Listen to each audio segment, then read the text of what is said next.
Seat पे मेरे पूज्य नाना जी लाल बहादुर शास्त्री जी लोकसभा जीतते रहे हैं, प्रधानमंत्री बने हैं। मेरे पिताजी के बड़े भाई भी वहां से 3 दफे विधायक रहे और गृह मंत्री बने उत्तर प्रदेश के। ये परिवारवाद का खेल उत्तर प्रदेश का भला नहीं करेगा।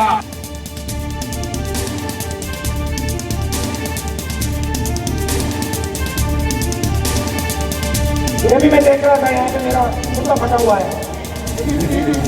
ये देखो यहाँ पे बहुत सारे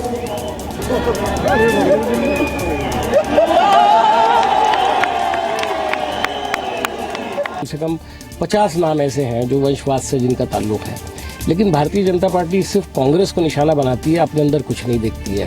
एक दल ऐसा है जो अपने बेटे को प्रस्थापित करने के लिए पिछले 15 साल से कोशिश कर रहा है।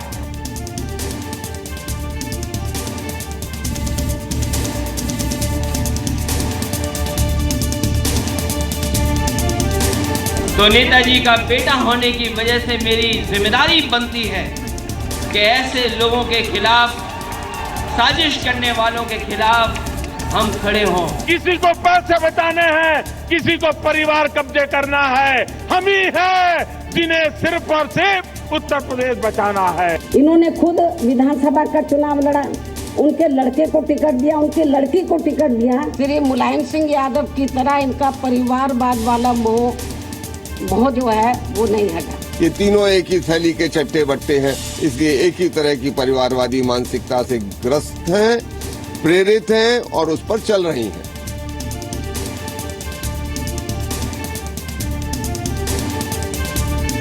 नमस्कार, स्वागत है आप सभी का जी न्यूज पर। आपके साथ मैं हूं पूर्णिमा मिश्रा। राजनीति में संघर्ष होता है, नेताओं को आपने कहते हुए जरूर सुना होगा, लेकिन क्या ये संघर्ष आम कार्यकर्ता के लिए ही है?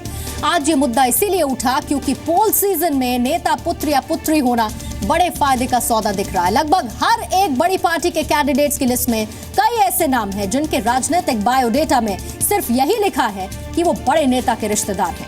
इस बुलेटिन में ऐसे ही चेहरों से आपका तारुफ करवाएंगे। शुरुआत बीजेपी की लिस्ट से करते हैं। यूं तो कल्याण सिंह राजस्थान के राज्यपाल हैं, लेकिन उत्तर प्रदेश में लोध वोटों पर उनकी पकड़ कम नहीं हुई है और उनकी यही काबिलियत परिवार के दूसरे सदस्यों के काम आई है। अलीगढ़ के अतरौली सीट से कल्याण सिंह के पोते संदीप सिंह को बीजेपी का टिकट मिला है। कल्याण सिंह के चचेरे भाई के बेटे देवेंद्र प्रताप सिंह को भी बीजेपी ने अमापुर विधानसभा से अपना प्रत्याशी बनाया है। कल्याण सिंह के भांजे वीरेंद्र को भी एटा सदर से कमल निशान पर लड़ने का मौका मिला है। कल्याण सिंह के भतीजे देवेंद्र लोधी को कासगंज सीट से बीजेपी ने टिकट दिया है। जाहिर है पार्टी को 1990 के दौर में यूपी बीजेपी के सबसे बड़े चेहरे और 2 बार वहां के सीएम रहे कल्याण सिंह के करिश्मे पर अब भी पूरा भरोसा है। बीजेपी के सीनियर नेता लालजी टंडन के बेटे गोपाल टंडन को बीजेपी ने दोबारा मौका दिया है। लखनऊ पूर्वी विधानसभा सीट से गोपाल टंडन को टिकट मिला है। इस सीट पर वो मौजूदा विधायक भी हैं। 2014 में हुए विधानसभा उपचुनाव में गोपाल टंडन को जीत मिली थी। इससे पहले लालजी टंडन ने लखनऊ की लोकसभा सीट राजनाथ सिंह के लिए खाली कर दी थी। बीजेपी ने अब तक 300 से ज्यादा उम्मीदवारों को कमल निशान वाला टिकट बांटा है। इसमें बहुजन समाजवादी पार्टी से बीजेपी पहुंचे स्वामी प्रसाद मौर्य का परिवार भी शामिल है। रायबरेली की ऊंचाहार विधानसभा सीट से स्वामी प्रसाद मौर्य के बेटे उत्कर्ष मौर्य को बीजेपी का टिकट मिला है। यूपी विधानसभा में 4 बार एमएलए रह चुके स्वामी प्रसाद मौर्य जून 2016 में बीएसपी छोड़कर बीजेपी में आ गए। मौर्य ने मायावती पर पैसों के लिए टिकट बेचने का आरोप लगाकर इस्तीफा दिया था। पलटवार करते हुए मायावती ने उन पर परिवारवाद को बढ़ावा देने की बात कही थी। उनको मना भी किया था कि आप पैसे का खेल मत खेलिए। मैं बहुजन समाज पार्टी के राष्ट्रीय महासचिव के पद से इस्तीफा देता हूं। इन्होंने खुद विधानसभा का चुनाव लड़ा, उनके लड़के को टिकट दिया, उनकी लड़की को टिकट दिया। पहले वो ये पता है कि उन्होंने बहुजन समाज पार्टी को कितना पैसा दिया इसके एवज में। उत्तर प्रदेश में बीजेपी कई साल बाद जीत का सपना देख रही है। केंद्रीय गृह मंत्री राजनाथ सिंह पार्टी की तरफ से उत्तर प्रदेश से आखिरी बीजेपी सीएम थे, लेकिन जब मुकाबला इतना प्रेस्टीज वाला हो तो वो भी पार्टी को नेताओं के रिश्तेदारों को टिकट देना लाजमी। बीजेपी सांसद हुकुम सिंह की बेटी मृगांका सिंह को कैराना से टिकट मिला है। यूपी की पॉलिटिक्स में हुकुम सिंह का नाम नया नहीं है।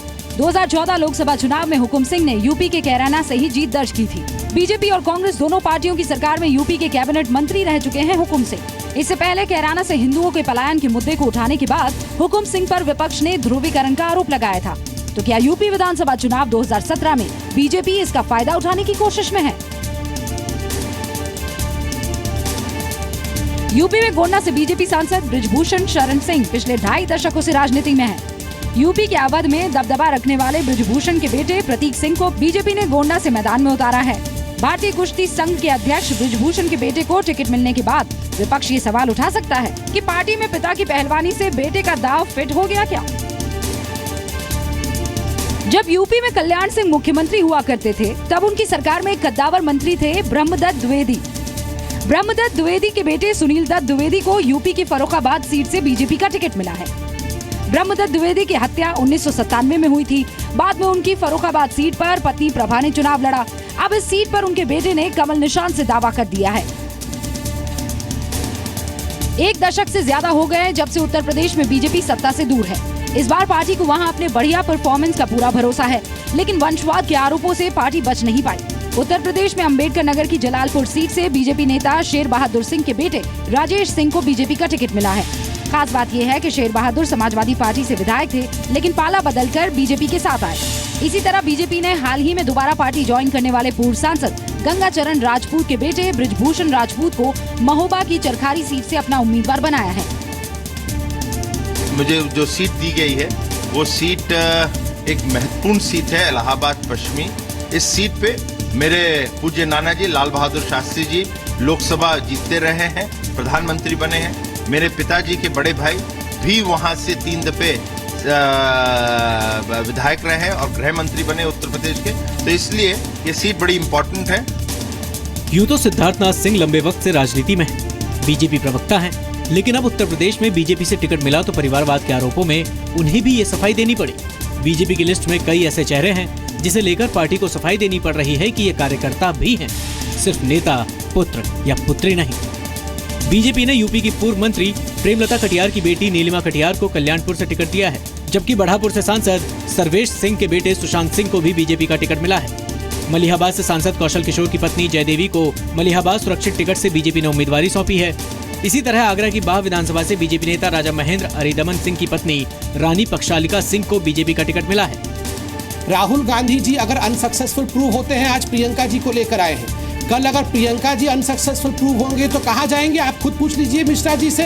प्रियंका जी के जो बच्चे हैं, भगवान उनको लंबी उम्र दे और उनको सफलता दे, बच्चे हैं वो, अभी बच्चों को राजनीति में नहीं लाना चाहिए, मगर उन्हीं के पास जाएंगे। बीजेपी ने केंद्रीय गृह मंत्री राजनाथ सिंह के बेटे पंकज सिंह को टिकट दिया है। हालांकि पंकज का दावा है कि ये तो बतौर कार्यकर्ता उनकी 15 साल की मेहनत का नतीजा है।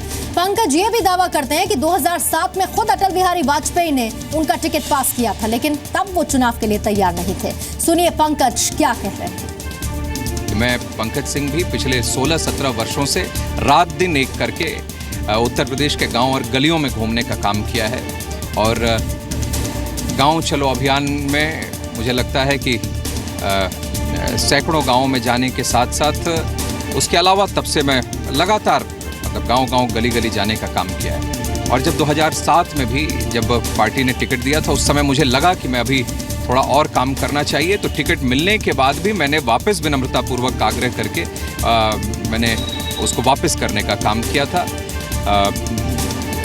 तो ये सब चीज़ें मुझे लगता है कि लोग समझते हैं, जानते हैं, क्योंकि भारतीय जनता पार्टी बहुत ही कुछ एथिक्स और प्रिंसिपल पे चलने वाली पार्टी है, सिद्धांतों पर चलने वाली पार्टी है। और उस समय भी हम लोगों ने वह अवसर नहीं आने दिया था जिसमें कि एक पिता को अपने ही पुत्र के सिंबल पर साइन करके उसको देना पड़े। हम लोगों ने इस अवसर को ही नहीं आने दिया, और इसीलिए मैंने कहा कि मैंने बहुत विनम्रतापूर्वक आग्रह किया था श्रद्धेय श्री अटल बिहारी वाजपेयी जी से कि मुझे कार्यकर्ता के रूप में और काम करने दिया जाए, क्योंकि किसी को भी ऐसे मन में कोई प्रतिकूल भाव किसी के मन में न उपजे। और आज उस समय के आज 10 साल बाद 2017 में ये स्थिति आई है कि पार्टी ने फिर से कहा है